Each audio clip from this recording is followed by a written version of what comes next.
Hello everyone, कैसे हैं आप सब। आशा करते हैं आप सब अच्छे होंगे। दिवाली आपकी बहुत अच्छे से मनी होगी।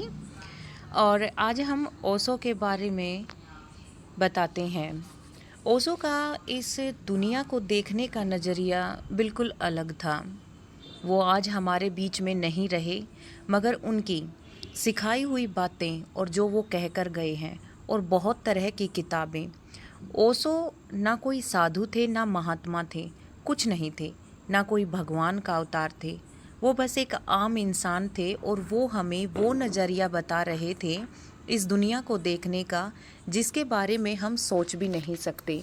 ओशो चाहते थे इंसान को इंसान से मिलाना। ओशो चाहते थे कि जो हम कर रहे हैं, जो हम सोच रहे हैं, जो हमारी आंखों के सामने चल रहा है, वो सब सच है, पाखंडों में नहीं। इंसान को इतना अंदर तक बढ़ना चाहिए कि हम फिर उसमें से निकल ही ना सकें। ओशो ने जो भी किताबें लिखी हैं वो सच्चाई लिखी हैं। जहाँ भी वो जाते, जो भी कुछ देखते, जिस इंसान को भी देखते, उस इंसान को परखते। जो उनकी आंखों के सामने हुआ वो उसको एक कहानी के माध्यम से हम तक पहुंचाते थे। आज वो यहाँ नहीं है, मगर उनकी लिखी हुई कहानियाँ, उनकी लिखी हुई किताबें, बस मैंने भी एक छोटी सी कोशिश की है। ओशो जितना तो हम शायद नहीं हो सकते, इतने विद्वान, ना ही उनके लेवल तक हम सोच सकते हैं, मगर कोशिश कर सकते हैं। तो आज हम ओशो की एक किताब जीवन की खोज, और उसी में से जितना कोशिश हो सकेगा उतना आपको कुछ बताएंगे। तो इसमें ओशो कहते हैं कि मैं आपका स्वागत करता हूँ। इससे बड़ी आनंद की कोई और बात हो ही नहीं सकती। कुछ लोग परमात्मा में उत्सुक हों, तो कुछ लोग जीवन के सत्य और सार्थकता को जानने के लिए प्यासे हों। अगर सच में आपकी कोई प्यास है या कोई आकांक्षा है, तो जीवन को जानने के लिए, या फिर कोई हृदय में पीड़ा है, तो मैं आप सबका स्वागत करता हूँ। यह भी हो सकता है कि बहुत से लोग मात्र सिर्फ सुनने के लिए आए हों। यह भी हो सकता है कि थोड़ा समय हो और बस उसे व्यतीत करने के लिए यहाँ ऐसे ही बैठ गए हों, तो मैं उनका भी स्वागत करता हूँ। और इस दृष्टि से स्वागत करता हूँ कि कई बार, और इस दृष्टि से स्वागत करता हूँ कि कई बार अनायास ही हम जिन सत्यों के लिए तैयार नहीं दिखाई पड़ते, वो भी हमारे हृदय में कई बार बिल्कुल अनायास से ही कोई सत्य हमारे हृदय के किसी तार को झंझोड़ कर रख देता है। हम जिसके लिए पहले से तैयार भी नहीं थे, उसी की तैयारी प्रारंभ हो जाती है। इसीलिए वो लोग जो प्यासे हैं, जो लोग प्यासे नहीं भी हैं, उनके लिए भी इन 4 दिनों में जो बातें होंगी वो किसी ना किसी काम जरूर आएंगी। इसीलिए मैंने कहा कि मैं आप सबका स्वागत करता हूँ। और आज इस प्राथमिकता पहली चर्चा में मैं स्वार्थिक महत्वपूर्ण मुझे मालूम होता है, और जीवन में किसी भी खोज का प्रारंभ जिसके बिना नहीं हो सकता, उसे बबाद की बात करूँगा मैं। 4 चर्चाओं के लिए मैंने 4 ख्याल किए हैं। आज तो आकांक्षा के ऊपर विचार करूँगा, कल मार्ग के ऊपर विचार करेंगे, और बाद में द्वार के ऊपर, और अंत में प्रवेश के ऊपर।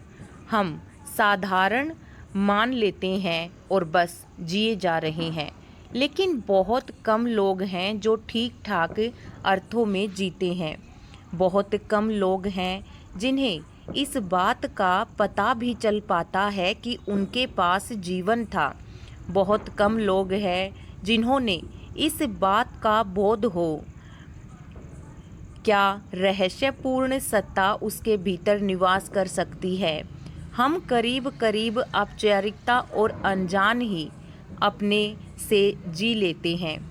निश्चित ही ऐसा जीवन कोई आनंद, कोई शांति नहीं दे पाता। यह स्वाभाविक नहीं है।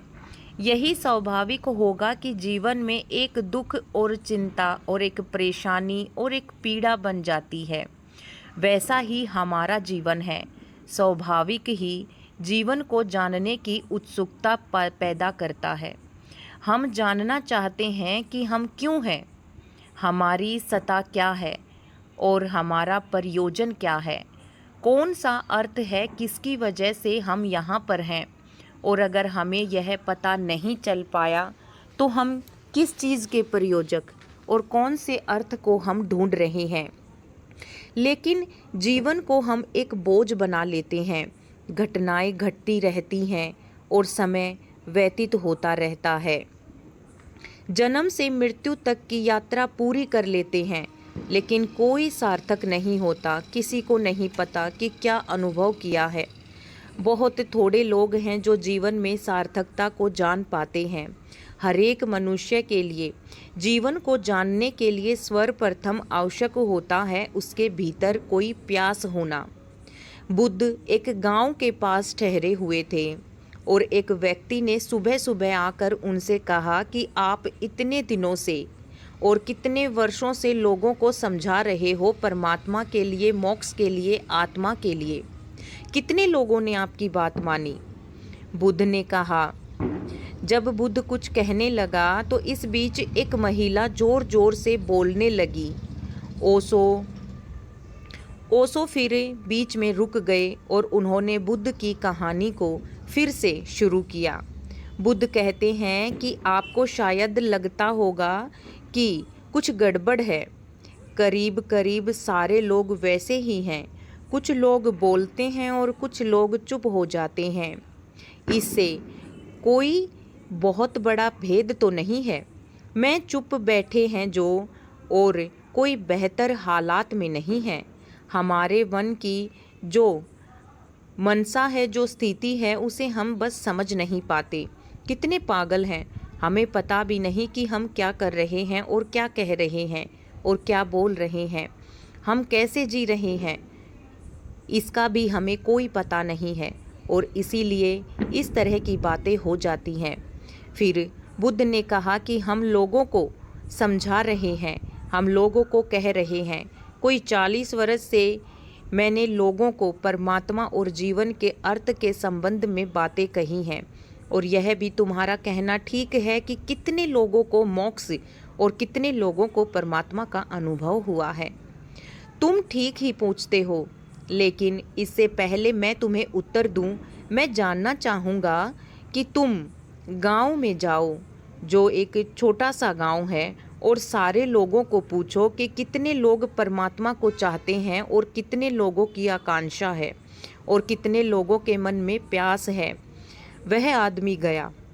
उसने गांव के सारे लोगों को सुबह से सांझ तक पूछता रहा। थोड़े से लोग थे उस गांव में। उसने सारे लोगों की सारी बातें बताई। कोई धन चाहता है, कोई पद चाहता है, कोई यश चाहता है और किसी को कोई और चाहा है, लेकिन परमात्मा को चाहने वाला कोई न था और वो वापस लौट आया। बुद्ध ने कहा कि अगर कोई परमात्मा को नहीं चाहता तो ऊपर से परमात्मा किसी के ऊपर थोपा नहीं जा सकता। कोई किसी को उसके भीतर उसके लिए प्यार उत्पन्न नहीं कर सकता। ये तो भीतर प्यास होनी चाहिए। जैसे हम पानी की खोज होती है जब हम प्यासे होते हैं, जिस तड़प से हम पानी को खोजते हैं उसी तड़प से हमें परमात्मा को खोजना चाहिए। जब उस तड़प से हम पानी को खोजते हैं तो हमें पानी अवश्य मिलता है। तो सबसे पहले ज़रूरी, जो लोग भी जीवन से संबंध उत्सुक हैं, वो जानना चाहते हैं उस रहस्य को, उस अर्थ को जो उसके भीतर है, तो आवश्यक होगा कि इस बात को खोज ले कि उनके भीतर कोई प्यास है भी या नहीं। हम में से बहुत से लोग भीतर कोई प्यास ही नहीं है। हम में बहुत से लोगों के भीतर कोई आकांक्षा ही नहीं है। हमारे भीतर कोई जलती हुई अतृप्ति ही नहीं है। कोई ना संतोष है और ना ही असंतोष है। हम करीब करीब संतुष्ट लोग हैं। हम जैसे हैं, करीब करीब उन सब बातों से संतुष्ट है, अपनी ज़िंदगी से संतुष्ट है। हमें किसी तरह का और ख्याल पैदा होता ही नहीं, इसीलिए हम अतृप्ति भी पैदा नहीं होने देते। हमारे भीतर कोई तीव्र ज्वाला है ही नहीं जिसे हम जला सकें। सारे धार्मिक लोग समझते हैं और वो बस परमात्मा का नाम लेकर संतुष्ट हो जाते हैं। तो मैं कहता हूँ कि तुम संतुष्ट नहीं, तुम असंतुष्ट हो, क्योंकि जो आदमी इतना संतुष्ट हो जाए कि उसे जीवन की खोज में कोई उत्सुकता ही न रहे, तो ऐसा कैसे संभव है। जब तक हमारे अंदर प्यास नहीं होगी तब तक हमारा जीवन ऐसे ही डामाडोल रहेगा। असंतोष धार्मिक आदमी का पहला लक्षण है और सत्य की खोज में असंतोष चाहिए। जीवन जैसा है उसे असंतुष्टि चाहिए। हम भी असंतुष्ट तो होते हैं, लेकिन हम जीवन से असंतुष्ट हो जाते हैं। हम जीवन की चीज़ों से असंतुष्ट नहीं होते। एक आदमी जिस पद से और कितने ही बड़े पद पर हो फिर भी वो असंतुष्ट है, वो दूसरा पद चाहता है। एक आदमी के पास कितना भी धन हो फिर भी वो असंतुष्ट होता है, क्योंकि उसे और ज़्यादा धन चाहिए। एक आदमी के पास बहुत सी चीज़ें हैं मगर फिर भी वो असंतुष्ट है, क्योंकि उसे दूसरी चीज़ों की लालसा है। लेकिन हम जीवन में असंतुष्ट कब तक रहेंगे? जो मनुष्य वस्तुओं से असंतुष्ट होता है उसे धार्मिक धर्म में क्या उत्सुकता होगी। लेकिन जो मनुष्य जीवन में असंतुष्ट रहेगा उसका फिर धर्म में प्रवेश होना आरंभ हो जाएगा। धार्मिक जीवन की शुरुआत जीवन के प्रति असंतोष से होती है, लेकिन हम सारे लोग अपने असंतोष को बस वस्तुओं पर ही समाप्त कर देते हैं और इसीलिए हमारा जीवन असंतुष्ट ही रहने लगता है। हम सारे लोग ही असंतुष्ट हैं, लेकिन उन चीज़ों से असंतुष्ट हैं जिन चीज़ों से असंतोष हमें मिल रहा है। लेकिन सत्ता के प्रति असंतुष्टि नहीं दिखाई जाती। हमें सत्य की तलाश करनी है। यह सोचना आवश्यक है कि हम जिस असंतोष की दिशा में भाग रहे हैं वो हमारे भीतर ठीक है या नहीं। हमें सिर्फ सत्य की खोज में भागना है, सिर्फ सत्य के पीछे अपनी प्यास को जगाना है। हम जानते हैं जीवन जैसा बहार है, जीवन का जैसा विस्तार है, हम उससे परिचित हैं। लेकिन हमारे भीतर जो एक विस्तार जीवन पनप रहा है उसके बारे में आपका क्या ख्याल है? हमारा ज्ञान बहुत कम है। परिचय न होने के कारण यह नहीं कि हमारी योग्यता कम है, बस हम उस ज्ञान के बारे में अच्छी तरह जानते नहीं। बस कुछ लोगों से थोड़ा बहुत सुन लेते हैं और उसे ही सत्य मान लेते हैं। यही कारण है कि हम असंतुष्ट रहते हैं और हमारे जीवन का लक्ष्य पूरा नहीं हो पाता। इतना ही नहीं, अगर हम किसी चीज़ की खोज चाहें, चाहे वो सच्चे विचारों की हो या उस परमात्मा की, तो हम अपनी खोज में ज़रूर पूर्ण होते हैं। मगर खोज में हम पूरा जब होंगे जब हम सत्य के मार्ग पर चलेंगे। लेकिन हम उन पर कोई ध्यान ही नहीं देता, कोई ख्याल नहीं करता, बैठकर बस एक दूसरे की पीछे भागे दौड़े ऐसे ही लगे हुए हैं। कोई एक बार कह दे कि ऐसा बाबा है, उस बाबा ने ये किया, बस उसी के पीछे लाइन दबादब लोग ऐसे भागने लगते हैं जैसे अब वही पार तारेगा। मगर सच्चाई ये है कि वो जो बाबा जिसके पास, जिस साधु, जिस संत के पास, जिन पाखंडियों के पास आप जाते हो, उनके पास भी आपके सवालों का जवाब नहीं होगा। आप सवाल कर कर तो देखिए एक बार, तब आपको पता लगेगा कि उसे भी कुछ ज्ञान नहीं है, वो भी हमारी तरह एक आम इंसान है। एक युवा खेल रहा था मैदान में, उसके पैर में चोट लग गई। जब तक खेल पूरा न हो जाए वो फिर भी खेलता रहा। अगर वो अपनी चोट को लेकर बैठ जाता तो वो कभी जीत नहीं पाता, मगर उसके पैर से चोट लगी, उसके पैर से खून बहा, फिर भी वो लगातार खेलता रहा। इसका मतलब आप समझते हो? इसका मतलब यही है कि हम जो अपना काम कर रहे हैं वो अच्छा होना चाहिए, सत्य का मार्ग होना चाहिए, और फिर उसमें चाहे हम कितने भी टूटें फूटें, हमें कमज़ोर नहीं पड़ना। अपने उस काम को हमें पूरा कर कर ही दिखाना है। लोग कहते हैं कि सुबह शाम हम नमाज पढ़ते हैं, नमाज पढ़ने के लिए हम बैठते हैं, तब खींचकर लोग ये बोलते हैं कि 5 बार नमाज किया और कोई कहता है 7 बार नमाज किया। क्या नमाज पढ़ने से हमें अल्लाह मिल जाता है, या फिर राम नाम जप करने से या राम राम बोलने से हमें भगवान मिल जाता है? कभी आप लोगों ने पुष्टि की है इन सब बातों की?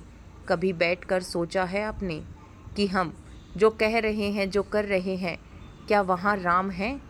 नहीं सोचते हम। बस किसी ने कहा, हमने सुन लिया और बस चल दिए। किसी ने कोई उपाय बताया, हमने वो कर दिया और बस चल दिए।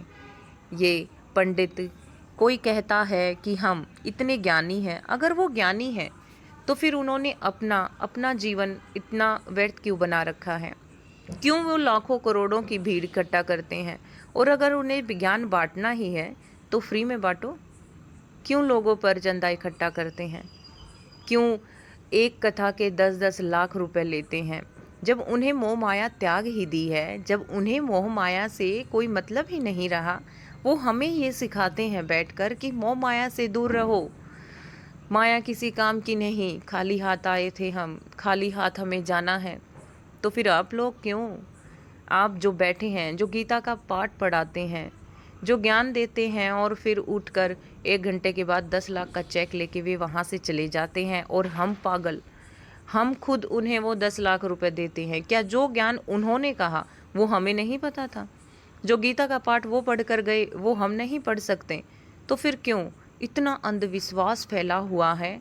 अगर हम बात करें अपने देश की, तो हमारे देश में लगभग 36 करोड़ देवी देवता बताए गए हैं। 36 करोड़। मैं कोई धार्मिकता पर सवाल नहीं उठा रही हूँ, मगर सिर्फ यही एक बार आप बैठकर सोचिएगा कि ये जो धर्म का जो टोकरा लेकर जो बैठे हुए हैं, जो बड़ी बड़ी कथाएं बोलते हैं, वहाँ पर लाखों लोग आते हैं, उनसे एक बार बोलो, वो एक लाइन फ्री में आपको नहीं सुना कर जाते। वो जिस मोह माया को आपको त्यागने के लिए कहते हैं, वो उसी मोह माया के लिए वहाँ पर बैठे हुए हैं। अगर उन्हें पैसे ना मिलें, अगर उन्हें मौत से प्यार ना हो, उन्हें माया की ज़रूरत ना हो, तो वो एक दिन बैठ के दिखा दे। एक दिन भी नहीं बैठेगा कोई। हम सब ने सब कुछ चढ़ा रखा है, बस भेड़ चाल। और 36 करोड़ देवी देवता वो तो हैं, और लोग